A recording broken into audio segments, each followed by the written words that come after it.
भगवान के जीवन में अगर कहीं भगवान के जीवन परिचय को देखें तो केवल संघर्ष ही संघर्ष रहे। जन्म से लेकर के और गोलोक गमन तक भगवान श्री कृष्ण के सामने संघर्ष रहे।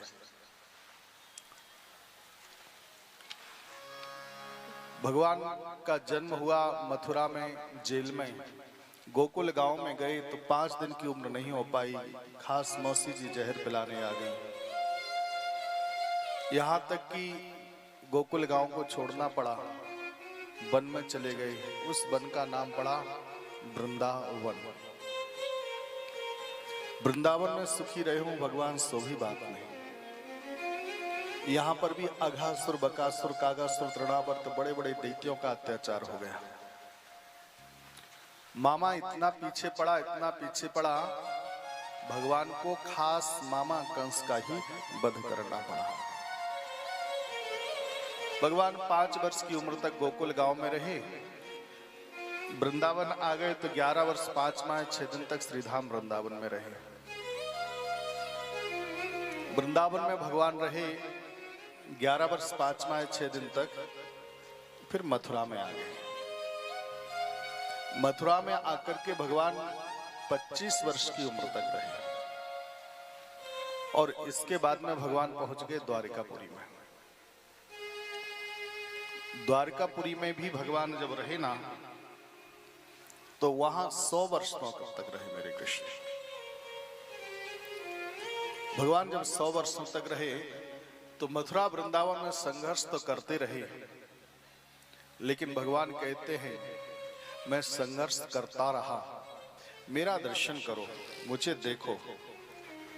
भगवान कृष्ण से हमें शिक्षा मिलती है कि जीवन में संघर्ष तो आएंगे, लेकिन उन संघर्षों को, उन कष्टों को, उन दुखों को रोके नहीं काटना।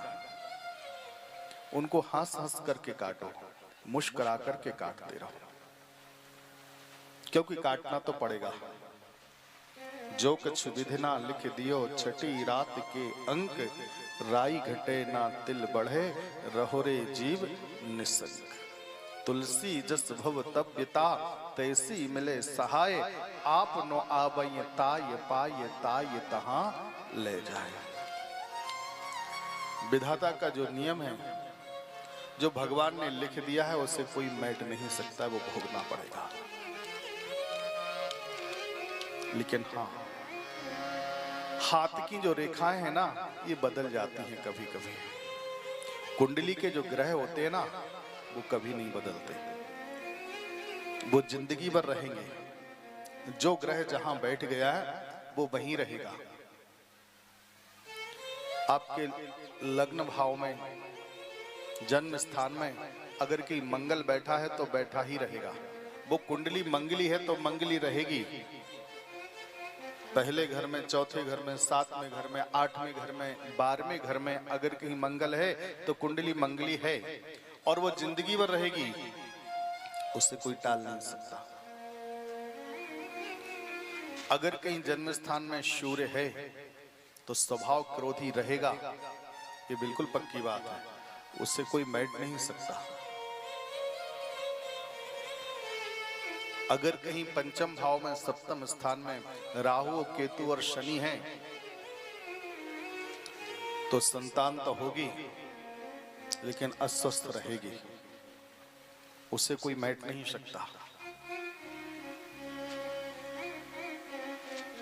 7वें भाव में अगर कहीं काल सर्प योग है,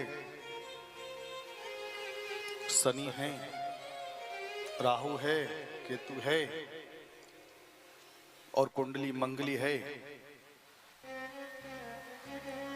तो द्वितीय विवाह होगा ही होगा। या ससुराल से या पत्नी से कष्ट होगा ही होगा, उसे कोई नहीं मान सकता।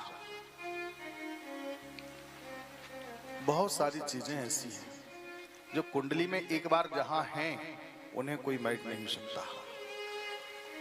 लेकिन हाँ, फिर पंडित जी कहते हैं पूजा करो, पाठ करो, जप करो, तप करो, अनुष्ठान करो। बोले इनसे क्या होता है? पूजा पाठ करने से, जब करने से, अनुष्ठान करने से जब जो ग्रह बैठ गया वो हटेगा नहीं, तो क्या फायदा? थोड़ा सा फायदा होता है। क्या फायदा होता है? केवल इतना फायदा होता है, अगर कहीं कुंडली में जो ग्रह जहां बैठा है, अगर कहीं कोई नेष्ट ग्रह बैठा है, पूजा पाठ अनुष्ठान करोगे तो तुम्हें आना तो पड़ेगा, सिद्ध बाबा तक आना है, और चढ़ाई तो चढ़ना पड़ेगा, चढ़ाई तो चढ़ना पड़ेगा। बस केवल फर्क इतना है कि पहले सीढ़ियों से चढ़ना पड़ता था, बहुत कष्ट होता था। अब थोड़ा पुण्य कर्म उदय हुए, कोई मनोज कक्कड़ जैसा अनुष्ठान तुमने बैठा दिया, पूजा पाठ हो गई, तो अब क्या हो रहा? चढ़ना तो फिर भी पड़ रहा है।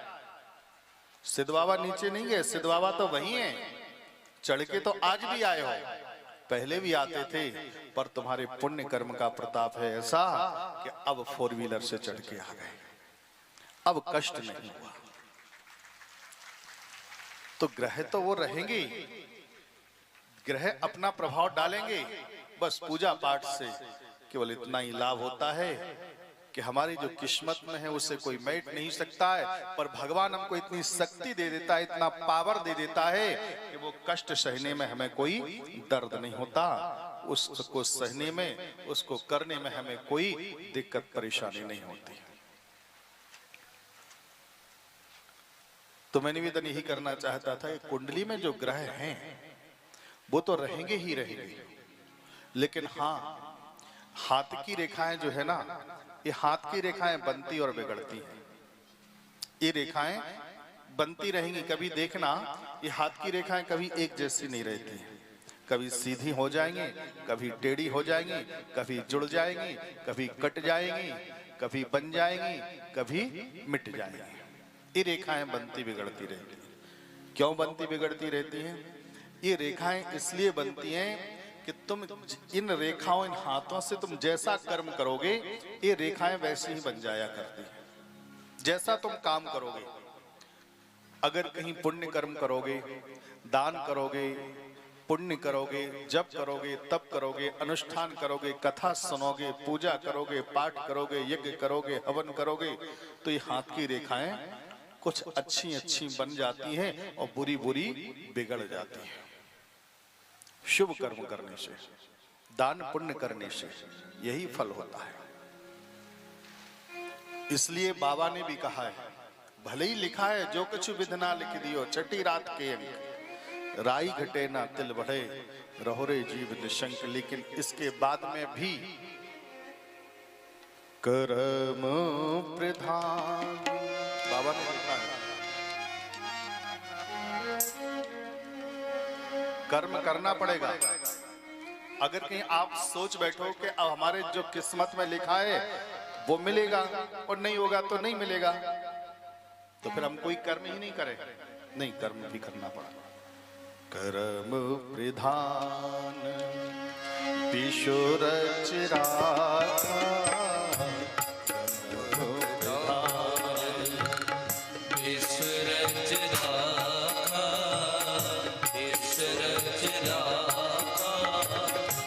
जो दस